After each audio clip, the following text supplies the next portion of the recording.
जय हिंद दोस्तों, आप सभी का स्वागत है हमारे इस YouTube चैनल पर। तो चलिए दोस्तों, आज के वीडियो में हम लोग हीरोन सूत्र से त्रिभुज का क्षेत्रफल निकालना सीखेंगे, वो भी बिल्कुल आसान तरीकों के साथ। तो दोस्तों, वीडियो को आप लोग शुरू से लेकर अंत तक जरूर देखिएगा, आपको 100% समझ में आ जाएगा। तो चलिए दोस्तों, बिना विलंब के वीडियो को स्टार्ट करते हैं। दोस्तों, सवाल को बनाने से सबसे पहले हम लोग हीरोन्स फार्मूला को समझ लेते हैं कि आखिर में हीरोन्स फार्मूला होता क्या है। तो यहाँ पर देखिए दोस्तों, त्रिभुज का क्षेत्रफल क्या होता है? अंडर रूट के अंदर S into S minus A into S minus B into S minus C. इसी को दोस्तों हीरोन्स सूत्र बोला जाता है। इसका हीरोन्स सूत्र नाम कैसे पड़ा? क्योंकि हीरोन्स नाम का एक महान गणितज्ञ थे जिन्होंने इस सूत्र का प्रतिपादन किया। उन्होंने अपने ही नाम पर इस सूत्र का नाम रखा। तो यहाँ पर देखिए दोस्तों, जो हमारा यहाँ पर दिया है ए बी सी, आखिर में ए बी सी होता क्या है? तो यहाँ पर देखिए, जो ए बी सी होता है ना, त्रिभुज के तीनों भुजाओं की लंबाइयाँ। तो यहाँ पर देखिए, जो हमारा यस जो होता है ना, अर्ध परिमाप जिसको बोलते हैं इंग्लिश में सेमी पेरीमीटर। तो यहाँ पर देखिए, यस बराबर एक हमारा फार्मूला होता है ए प्लस बी प्लस सी बटा में 2। तो चलिए दोस्तों, इसको बढ़िया से आप लोग समझ जाइएगा और इस फार्मूला को आप थोड़ा सा ध्यान से देख लीजिएगा। तो चलिए दोस्तों, अब हम लोग सवाल की तरफ चलते हैं। यहाँ पर देखिए दोस्तों, जो हमारा सवाल दिया हुआ है, उस त्रिभुज का क्षेत्रफल ज्ञात करें जिसकी तीनों भुजाएं क्रमशः 4 सेंटीमीटर, 6 सेंटीमीटर तथा 8 सेंटीमीटर है। यहाँ पर देखिए दोस्तों, मैं छोटा छोटा मान लेकर आपको इसीलिए समझा रहा हूँ ताकि आपको बिल्कुल 100% समझ में आ जाएगा। तो यहाँ पर देखिए दोस्तों, एक मैंने त्रिभुज बना दिया है जिसका नाम पी क्यू आर दिया है। यहाँ पर देखिए, यहाँ से यहाँ तक जो हमारी लंबाई है ना, 4 सेंटीमीटर है, और यहाँ से यहाँ तक जो लंबाई हमारी 6 सेंटीमीटर है, और यहाँ से यहाँ तक जो लंबाई हमारी है यहाँ पर 8 सेंटीमीटर। तो यहाँ से जो हमारी लंबाई है ना, इसको हम ए मान लेंगे, और यहाँ से यहाँ तक जो लंबाई इसको बी मान लेंगे, और यहाँ से यहाँ तक जो लंबाई है ना, इसको सी मान लेंगे। आप चाहे तो इसको ए मान सकते हैं या इसको ए मान सकते हैं, किसी को भी आप ए मान सकते हैं।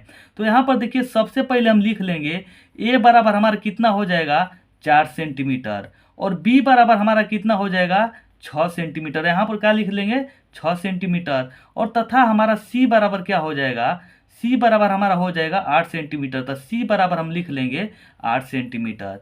तो आप लोगों को एक फार्मूला मैं अभी बताया हूँ कि यहाँ पर देखिए, यस बराबर क्या होता है, ए प्लस बी प्लस सी बटा में 2।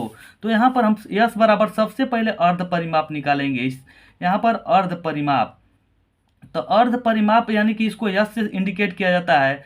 तो यस बराबर हमारा क्या होता है, यहाँ पर देखिए, अर्ध परिमाप को यस से सूचित किया जाता है।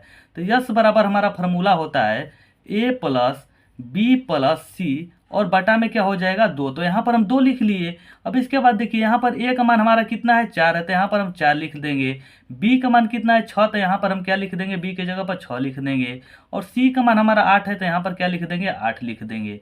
अब बटा में हमारा कितना है, 2, तो यहाँ पर क्या लिख देंगे, 2। अब इन सभी संख्याओं को जब जोड़ेंगे तो कितना हो जाएगा, जोड़िए। यहाँ पर देखिए, 4 और 6 10, और 10 और 8 कितना हो जाएगा, 18 हो जाएगा। तो यहाँ पर हमारा हो जाएगा 18 बटा में कितना हो जाएगा, 2। जब इसको काटेंगे तो कितना हो जाएगा, 9 बार में कटेगा। कहने का मतलब कि दोस्तों, जो हमारा यस का मान कितना आ गया, 9 सेंटीमीटर। अब यहाँ से देखिए, अब क्या करेंगे, हमारा यस का मान तो आ गया, यस का मान आ गया ना, तब इसके बाद हम क्या करेंगे, अब हम लगाएंगे हीरोन्स फार्मूला। तब इसके बाद देखिए दोस्तों, अब क्या लिखेंगे हम, अब इसके बाद ना हम इस पूरे त्रिभुज का क्षेत्रफल निकालेंगे। तो यहाँ पर हम लिखेंगे त्रिभुज पी क्यू आर का क्षेत्रफल। यहाँ पर लिखेंगे हम त्रिभुज पी क्यू आर का क्षेत्रफल क्षेत्रफल तो इस त्रिभुज का क्षेत्रफल क्या हो जाएगा हमारा, अंडर रूट के अंदर, पहले अंडर रूट बना लेते हैं। यहाँ पर हमारा फार्मूला क्या हो जाएगा, S into S minus A into S minus B into S minus क्या हो जाएगा, सी। अब देखिए, जो यस है ना, यस की जगह पर हम क्या रखेंगे, 9, और यहाँ पर जो ए दिया है, बी दिया है ना, उसका मान यहाँ से हम रख लेंगे। तो यहाँ पर देखिए क्या रखेंगे, पहले सबसे पहले यहाँ पर रूट बना लेंगे। यहाँ पर रूट चलिए बना लेते हैं।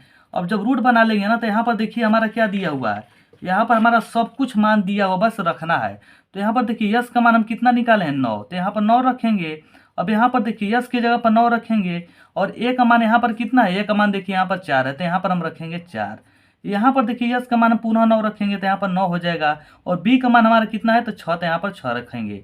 अब यहाँ पर देखिए, पुनः यस है, तो यहाँ यस की जगह पर 9 रखेंगे, और सी की जगह पर कितना रखेंगे, -8, तो यहाँ पर -8 हो गया।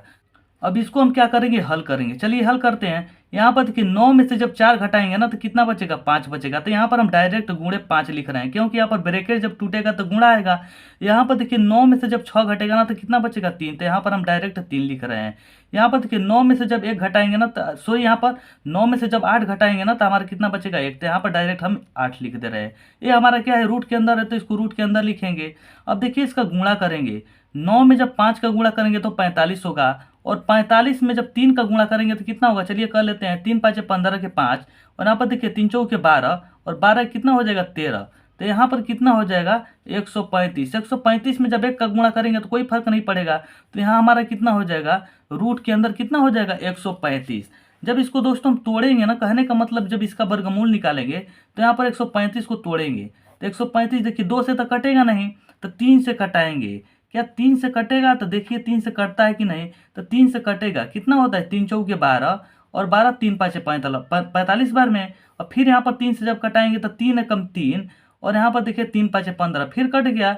फिर अब देखिए 3 से कटाएंगे तो 3 से कितने बार में कटेगा, 5 बार में कटेगा। तो यहाँ पर देखिए अब नहीं कटेगा। तो यहाँ पर देखिए वर्गमूल जब निकालेंगे तो यहाँ पर इसका जोड़ा बैठ रहा है, लेकिन दोनों का जोड़ा नहीं बैठ रहा है।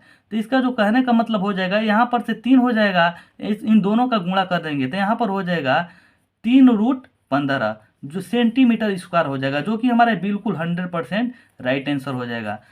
तो चलिए दोस्तों, आशा करते हैं कि आप लोगों को हिरोन्स सूत्र से त्रिभुज का क्षेत्रफल निकालना बिल्कुल 100% समझ में आ गया होगा। यदि दोस्तों आप लोगों को यह वीडियो अच्छी लगी हो तो वीडियो को लाइक और चैनल को सब्सक्राइब जरूर कीजिए। तो चलिए दोस्तों, मिलते हैं नेक्स्ट वीडियो में, तब तक के लिए जय हिंद।